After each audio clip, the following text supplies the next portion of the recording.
Good morning all. आज का हमारा टॉपिक है करेक्टरिस्टिक रूट एंड वेक्टर्स। आपने eigen values, eigen functions, eigen vectors ये सभी सुने होंगे। ये सभी हम इस चैप्टर में रीड करेंगे। तो इस चैप्टर को आपको बहुत ध्यान से कई बार इन वीडियोस को और इन जो आपके नोट्स हैं उनको कई बार रिवाइज करना है। ये आपका बहुत ही इम्पॉर्टेंट टॉपिक है। इस टॉपिक से बेसिकली जितने भी आपके नेट में, गेट में और अदर कॉम्पिटिटिव एग्जाम्स में क्वेश्चंस होते हैं वो इसी टॉपिक से ज़्यादातर रहते हैं। और अगर आप इंजीनियरिंग बैकग्राउंड में एमटेक वगैरह में जाना चाहते हैं या कुछ कंप्यूटर्स में जाना चाहते हैं आगे, तो उसके लिए भी ये चैप्टर आपका बहुत ही ज़्यादा यूज़फुल है। तो सबसे पहले हम बात करते हैं इसमें करेक्टरिस्टिक रूट एंड वेक्टर्स की।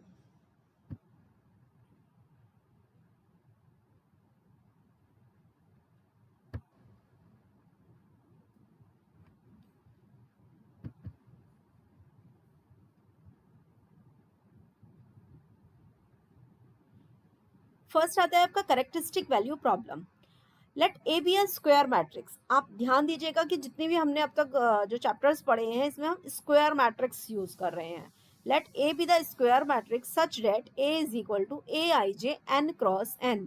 मतलब इसमें एंट्रीज कैसी हैं आपकी A11 A12 इस तरह से कोई मैट्रिक्स है, उसमें हमारी एंट्री है और उसकी n क्रॉस n यानी कि नंबर ऑफ रोज भी आपके n है और नंबर ऑफ कॉलम्स भी आपके n है।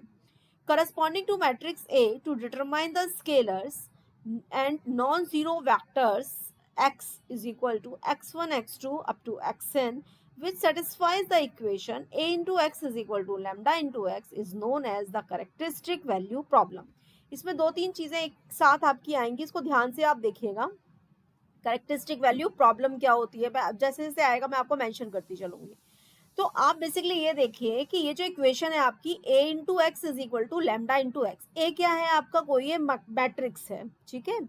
एक्स क्या है आपका, एक्स आपका नॉन जीरो वेक्टर्स हैं, यानी कि x1 x2 up to xn, इनमें से कोई ना कोई एक नॉन जीरो जरूर होगा। तो नॉन जीरो वेक्टर्स हैं a into x. A into x को चाहिए किसी मैट्रिक्स की हम x के साथ मल्टीप्लाई कर रहे हैं, वो चीज किसके इक्वल आ रही है, वो चीज इस तरह से आ रही है आपकी कि लैम्डा इंटू एक्स के इक्वल आ जाए, यानी कि ए को हम सीधा सीधे किससे रिप्लेस कर सकें, लैम्डा से रिप्लेस कर सकें। तो इस इक्वेशन को हम बोलते हैं, इस प्रॉब्लम को हम बोलते हैं characteristic value problem. Means A into x is equal to आता है आपका लैम्डा इंटू एक्स, ठीक है। अच्छा, लैम्डा इंटू एक्स यहाँ पर लिखा, तो हम एक्स को अब क्या लिख सकते हैं, एक्स को हम लिख सकते हैं क्योंकि एक्स भी आपका क्या है, एक वेक्टर प्रॉब्लम, वेक्टर्स थे, तो उसको हम I into X, identity vector से हमने उसको मल्टीप्लाई कर दिया। तो lambda into I into X, इसको आप लेफ्ट साइड में ले गए तो a माइनस के lambda into I into x is equal to 0। This is equation number 1। तो आपको एक इक्वेशन क्या मिल गई, a माइनस के lambda I into x is equal to 0। Equation number 1 को ध्यान से देखिए। i जहां पर क्या है आपका यूनिट मैट्रिक्स है, इसका ऑब्वियसली इसका ऑर्डर भी क्या होगा आपका n होगा। Since x is non-zero vectors, all xi's are non-zero and it must have a non-trivial solution. अच्छा, इससे पहले मैंने जब आपको लीनियर इक्वेशन का चैप्टर पढ़ाया था तब आपको बताया था मैंने होमोजीनियस इक्वेशन। होमोजीनियस इक्वेशन क्या थी, a into x is equal to 0। देखिए बिल्कुल सेम इसी तरह से तो मिल रहा है ये, a into x is equal to 0। यहाँ पर एक ही जगह क्या है आपका, a माइनस के lambda into I into x is equal to 0। यानी कि ये इक्वेशन नंबर 1 क्या है आपका, होमोजीनियस सेट ऑफ इक्वेशंस है, ठीक है। होमोजीनियस सेट ऑफ इक्वेशंस का जो है नॉन ट्रिवियल सॉल्यूशन कब मिलता था, जब आपका उसमें पढ़ा था a into x is equal to 0। तो उसके नॉन ट्रिवियल सॉल्यूशन कब मिलेंगे, कब इसके सॉल्यूशन एग्जिस्ट करेंगे, सॉल्यूशन कंसिस्टेंट होंगे, कब नॉन कंसिस्टेंट होंगे, ये सब हमने लास्ट चैप्टर में आपको पढ़ाया था। तो इसमें आपका इसके लिए क्या होगा, आपका रो ऑफ a माइनस के lambda into I is less than n number of variable. अगर आपकी रैंक वहां पर क्या थी, rank of a is less than n number of unknown, ठीक है। यहाँ पर हम क्या लिख रहे हैं, रैंक ऑफ a माइनस के lambda into I is less than n number of variable या नंबर ऑफ अननोन।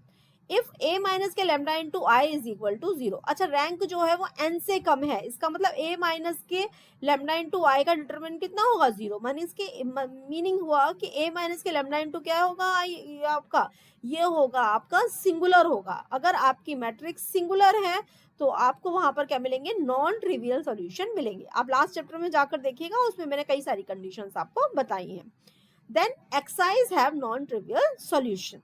इसका ट्रिवियल सोल्यूशन, अच्छा a into x is equal to 0 को इक्वेशन है तो उसका ट्रिवियल सोल्यूशन क्या होता है आपका 0 0 0 होते हैं सोल्यूशन।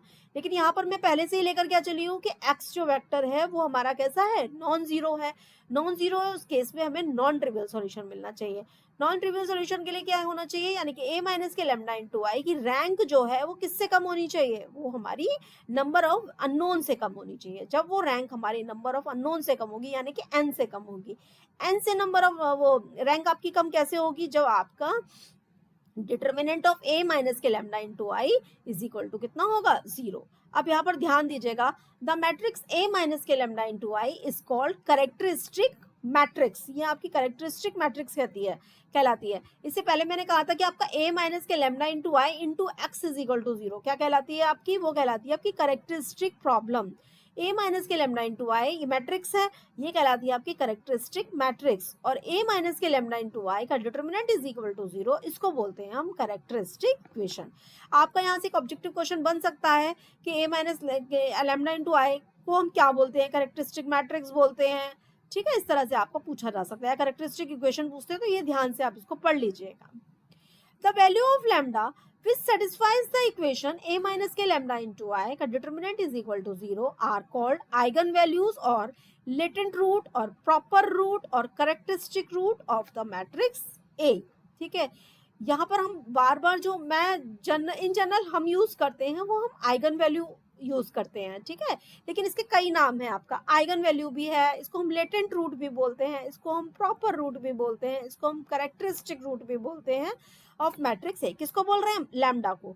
यानी कि कोई ऐसी लैम्डा की ऐसी वैल्यूज जो a माइनस के लैम्डा इंटू आई का determinant is equal to 0 satisfy करें ये वाली इक्वेशन, उसको हम क्या बोलेंगे, उसको बोलेंगे हम eigen values, latent root, proper root, characteristic root of matrix etcetera. ठीक है, द सेट ऑफ, यहाँ पर मैंने सभी नाम लिख दिए हैं लगभग, the set of eigen values. अब एक लैम्डा की क्या हुई, कई सारी वैल्यूज निकल सकती हैं।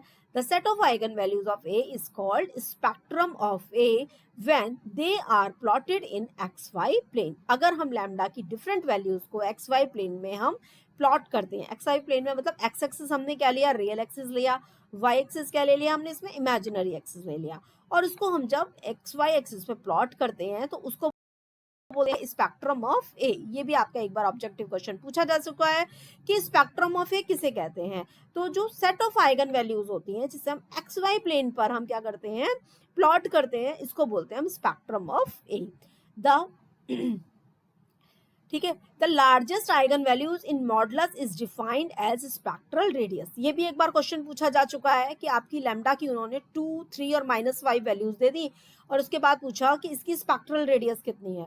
तो ऑब्वियसली आप जितने भी नंबर्स दिए हुए हैं उसका मॉडुलस निकालिए। 2 का मॉड कितना हो गया 2, 3 का मॉड कितना हो गया 3, -5 का मॉड कितना हुआ 5। तो इसकी स्पेक्ट्रल रेडियस कितनी आएगी, जो मैक्सिमम होगी, मैक्सिमम कितना था नंबर 5, तो उसकी स्पेक्ट्रल रेडियस कितनी आएगी, 5 आएगी। ठीक है, तो radius of A is equal to maximum of mod of lambda 1 comma mod of lambda 2 comma dot dot dot mod of lambda N, इस तरह की।